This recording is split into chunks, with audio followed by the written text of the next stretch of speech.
ने जाकर के अपनी माताओं से कहा, बुआ की बारात क्या आई है, उसमें तो भूत प्रेत है माँ, किवाड़े बंद करो, वो किसी को जिंदा नहीं छोड़ेंगे। इस गांव में आज बहुत बड़ा संकट आ गया है, इस गांव में बहुत बड़ी भारी मुसीबत आ गई है। मैं देख करके आया हूँ, अपनी आंखों से बहुत भूत आए।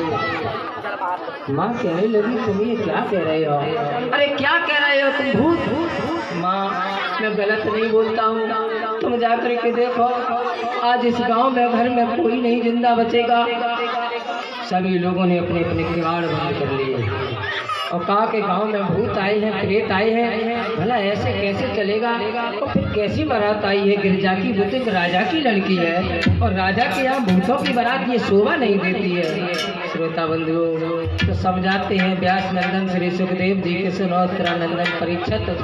आज सब लोग परेशान है, हैरान है। तो हिमाचल को जब ये पता चला है कि हमारे बेटी की बारात आज की है, उसी समय आगे को बढ़े हैं। जो भी कार्यकर्ता लोग थे, जो लोग उनके यहाँ पर कार्य करता थे, उन सब से कहा कि जाकर के बारात का स्वागत कीजिए, उनका सम्मान करो, उन्हें जाकर के भोजन की व्यवस्था करो। और गांव के लोगों को जब ये सुना था कि बारात में भूत आए हैं, तो बारात जहाँ खड़ी थी थोड़ी दूर पर ले जाकर के एक ने सारा जो भोजन था रख दिया और दूर से आवाज लगाई, ओए बारात के लोगों, यहाँ पर तुम्हारा भोजन रखा है, जिस किसी को भूख लगे यहीं से खा लेना, हम तो चले गए। वे भोजन धर के उनके भेड़ को जाए, पानी लेके आया दूसरा, भाई बारात के लोगों, पानी यहाँ पर रखा है, किसी भी बारात के आदमी को प्यास लगे यहीं से पी लेना, हम तो चले। सब लोग दूर से ही सामान देने लगे, दूर से ही स्वागत करने लगे इस बारात। पास में जाने की किसी की हिम्मत नहीं पड़ी। नारद जी ने दोनों हाथ जोड़े, भोले बाबा अपनी माया समय तो काय को हंसी कराए रहे। अरे कोई गांव को आदमी ये बारात के लिए ना उनको राजी ना आया। बोले तुम चुपचाप रहो, जो हम कर रहे हैं वो हमें करने दो। बोले ये सा सही नहीं है, तुम्हारी वेशभूषा भी सही नहीं है, कैसे क्या होगा माँ भैया, मैं ना क्या कहेंगे। आज धीरे धीरे भगवान भोले बाबा और नगर के नजदीक आए, दरवाजे पे आ गए। बारात जब दरवाजे पे आ गई तो नारद जी ने कहा, अब तो कुछ करो, भोले बाबा के बिल्कुल हंसी कराओगे। कुछ लड़कियों ने देखा कि ये गिरिजा का पति इतना बूढ़ा, पाप करके गई उस महल में जहाँ पार्वती सजी धजी बैठी थी और बोली, बहन तेरा तो भाग्य फूट गया। क्या हो गया? बोली कि गौरा से कहे सखियां और तेरो बरना बूढ़ो है, तेरे मैया बबुला ने अरे कहाँ से ढूंढो है, तेरे मैया बबुला ने अरे कहाँ से ढूंढो है।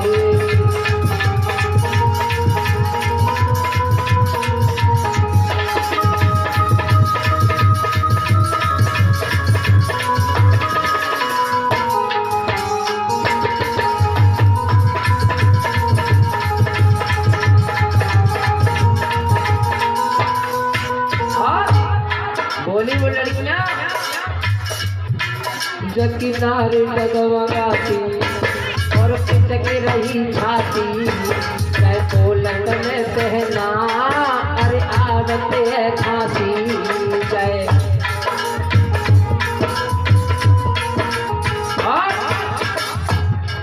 जे बार बार थूके, जे बार बार थूके, जैसे दही फपूड़ो तेरे मैया बबुला में अरे कहाँ से ढूंढो है।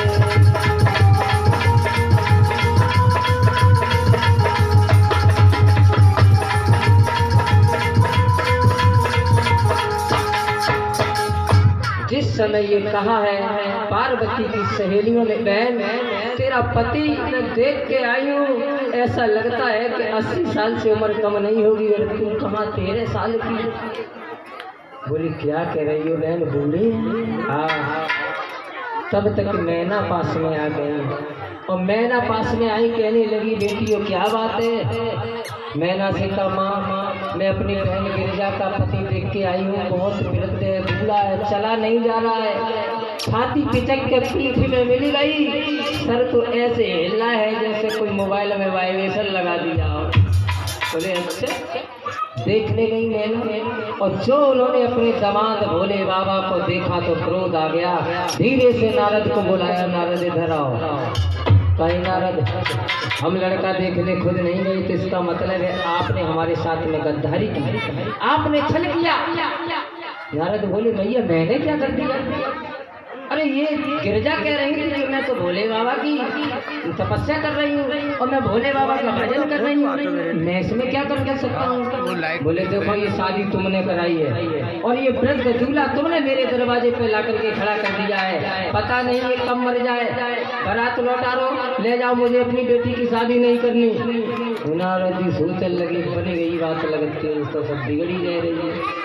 सब बनी बनाई बात में थोड़ी देर में भोले बाबा की तरफ देखो, कहो महाराज कच तो करो।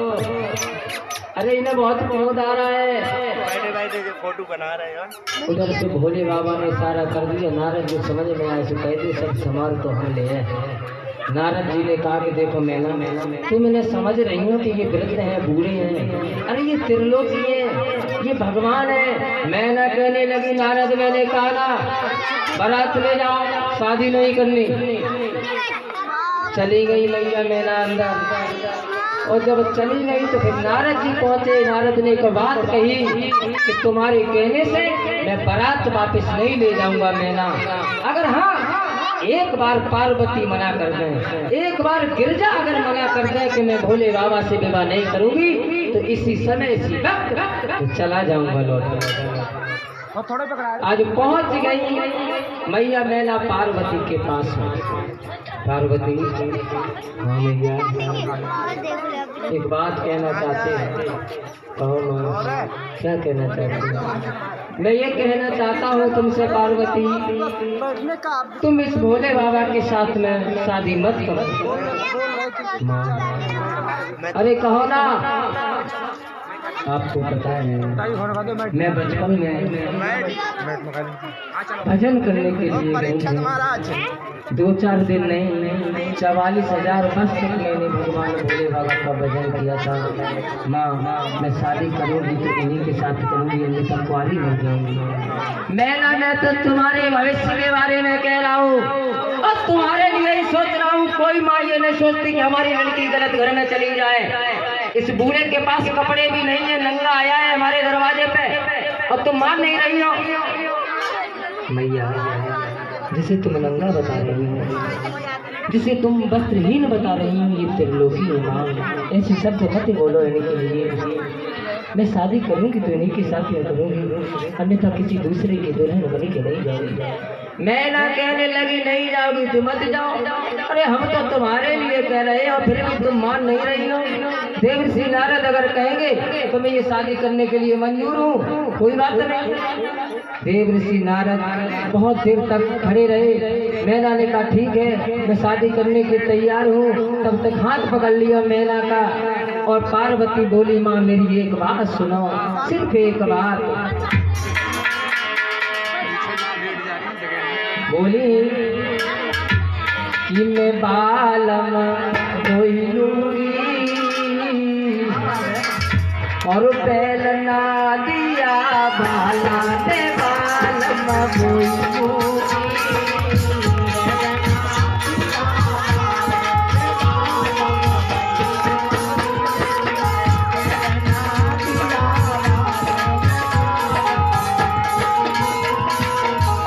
बोली है आज मैया पार्वती मैं बालम बोली लूंगी, पहलना दिया बाला मैं बालम बोली लूंगी।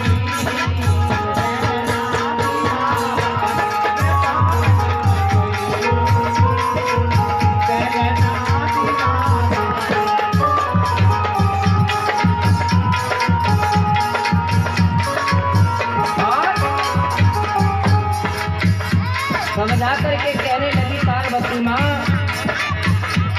ये ढोलक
और संत मार दो भाई राजा छोटी सी बसुरिया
सुंदर बैठ जा सभी लोग।